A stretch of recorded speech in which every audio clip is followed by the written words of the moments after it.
নমস্কার বন্ধুরা, আমার চ্যানেলে আপনাদের সকলকে স্বাগত।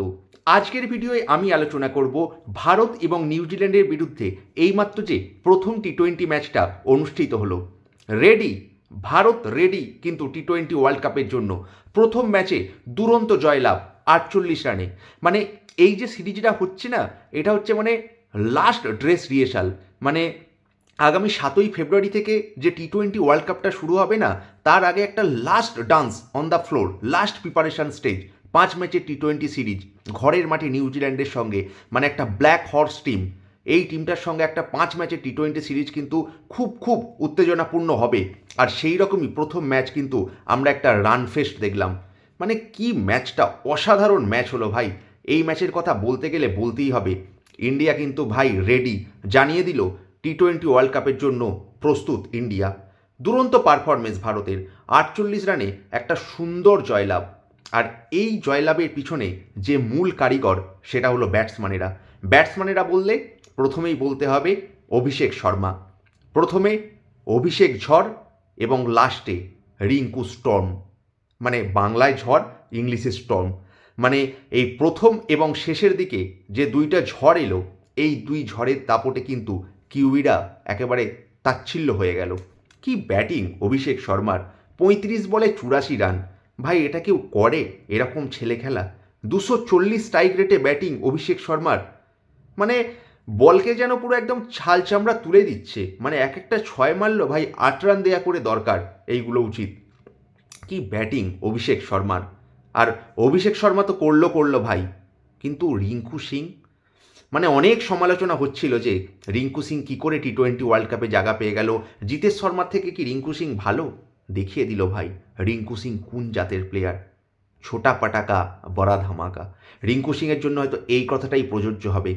অ্যাজ এ কেকেআর ফ্যানও কিন্তু খুব ভালো লাগছে যে আমাদের বেস্ট ফিনিশার কিন্তু ready for the world cup. কি ব্যাটিং করলো, 20 বলে 44 রানের একটা মাখন ইনিংস, মাখন। কেন বলছি জানো তো, লাস্ট ওভারে ড্যারেল মিচেলকে কি ধুলো।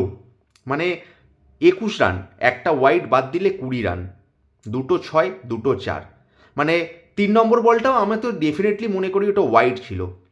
যদি ওটা ওয়াইড না দিত তাহলে আরও একটা 6 বা 4 হতো। মানে অসাধারণ ব্যাটিং। মানে একটু ভুল ক্যালকুলেশন হয়েছিল মিচেল স্যান্টনারের, যার জন্য লাস্ট ওভারটা ড্যারেল মিচেলকে দিল। কিন্তু তার যে যোগ্য সুযোগটা, সেই যোগ্য সুযোগটা কিন্তু নিল আমাদের রিঙ্কু সিং। অসাধারণ ব্যাটিং রিঙ্কু সিং। বোলিংয়ের ব্যাপারে তো আসছি, শিবম দুবেও কিন্তু খুব ভালো বল করলো, লাস্ট ওভারে 2 উইকেট নিল। আরেকটু হলে হয়তো হ্যাটট্রিকটা হয়ে যেত।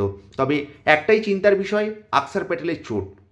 আকসার প্যাটেলের বোলিং আর্ম, যে ড্যারেল মিচেলের শটটা কিন্তু বাঁ হাতে লাগে, সঙ্গে সঙ্গে কিন্তু ব্লাড বেরিয়ে যায়। এই আকসার প্যাটেল কিন্তু এই আগামী ওয়ার্ল্ড কাপের জন্য অত্যন্ত গুরুত্বপূর্ণ একজন মেম্বার। আশা করছি আমরা সকলে হোপফুল যে আকসার প্যাটেল, যে এই চোটটা খুব একটা গুরুতর হবে না, আগামী ম্যাচেই হয়তো ব্যাক করবে।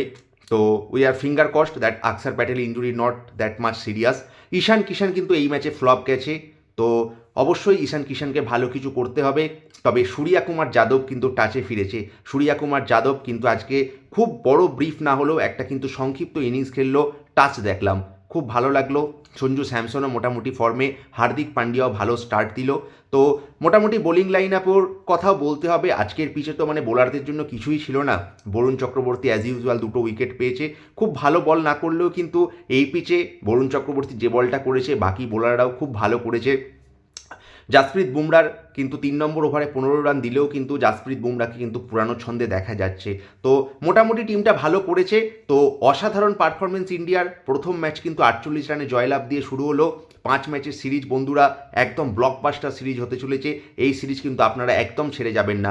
আজকের ম্যাচের পারফরমেন্স কীরকম লাগলো? ও আরেকটা কথা তো বলতেই ভুলে গেলাম, রিঙ্কু সিংয়ের ফিল্ডিংয়ের কথাটাও বলতে হবে। কি গান ফিল্ডিং ভাই, প্রথম থেকে ফিল্ডিং করলো। মানে একটা মাত্র ক্যাচ হয়তো মিস করলো, বাদবাকি কিন্তু রিঙ্কু সিংয়ের ফিল্ডিং। মানে 8-10 রান তো রিঙ্কু সিং অবশ্যই বাঁচিয়ে দিয়েছে। জাসপ্রীত বুমরাহের লাস্ট ওভারে যে 6টা মানে রুখতে গেল, হয়তো 6টা রুখতে পারলো না, 4 হয়ে গেল, কিন্তু কি ট্রিমেন্ডাস এফোর্ট। মানে সত্যি রিঙ্কু সিং যেন লাইভ ওয়্যার, মানে টিমে থাকা মানে কিন্তু একদম সকলকে একটা উজ্জীবিত করে রাখা, এই রকম একটা প্লেয়ার হচ্ছে রিঙ্কু সিং। সত্যি ইন্ডিয়ার ফিল্ডিংও কিন্তু আজকে খুব ভালো লেগেছে। হয়তো ক্যাচ দু একটা মিস হয়েছে, রিঙ্কু সিংয়ের একটা ক্যাচ মিস হয়েছে, ঈশান কিষান একটা ক্যাচ মিস করেছে, সঞ্জু স্যামসন একটা রান আউট মিস করেছে। Other than that India's fielding is very very good. তো আমরা সকলেই হোপফুল যে ইন্ডিয়া এই পারফরমেন্সটা কন্টিনিউ করবে এবং এই সিরিজটা একদম লাস্ট পরীক্ষার আগে যে মানে লাস্ট ফাইনাল প্রিপারেশান বলা যায় না, সেরকম একটা প্রিপারেশানের মতো ইন্ডিয়া দেখবে এবং অবশ্যই ইন্ডিয়া সিরিজটা জয়লাভ করে একটা হিউজ কনফিডেন্স নিয়ে আগামী টি-20 ওয়ার্ল্ড কাপে যাবেন। আর আমরা কিন্তু প্রথম থেকেই চোখ করে রেখেছি এই টি-20 ওয়ার্ল্ড কাপে এই 5 ম্যাচের সিরিজটা, কারণ ওয়ানডে সিরিজটা হেরে গেছি বলে বলছি না, এই ওয়ানডে সিরিজ নিয়ে কিন্তু অতটা আমার কিন্তু অতটা ছিল না, ঠিক আছে, তার মানে কী বলবো, আগ্রহ বা কী হবে না হবে, কিন্তু এই 5 ম্যাচের টি-20 সিরিজটা কিন্তু পাখির চোখ করছি, কারণ টি-20 ওয়ার্ল্ড কাপ কিন্তু আর দিন 15 বাকি। তো অবশ্যই ইন্ডিয়া যেন একটা হিউজ কনফিডেন্স নিয়ে টি-20 ওয়ার্ল্ড কাপে যায়, এটাই আমরা প্রার্থনা করব। আপনারাও অবশ্যই প্রার্থনা করুন ইন্ডিয়া টিমের সঙ্গে যেন ডিফেন্ডিং চ্যাম্পিয়ন আরও একবার চ্যাম্পিয়ন হতে পারে। তো আজকের মতো এখানেই ভিডিওটা শেষ করছি বন্ধুরা। ভিডিওটা যদি ভালো লেগে থাকে রোজকারের মতো বলবো একটু ভিডিওটা লাইক করে দেবেন, চ্যানেলে প্রথমবার এলে চ্যানেলটিকে অবশ্যই সাবস্ক্রাইব করে পাশে থাকা বেল আইকনটা প্রেস করবেন। তো বন্ধুরা আজকের মতো এটুকুই, দেখা হচ্ছে পরের কোনো ভিডিওতে বা লাইভ অনুষ্ঠানে।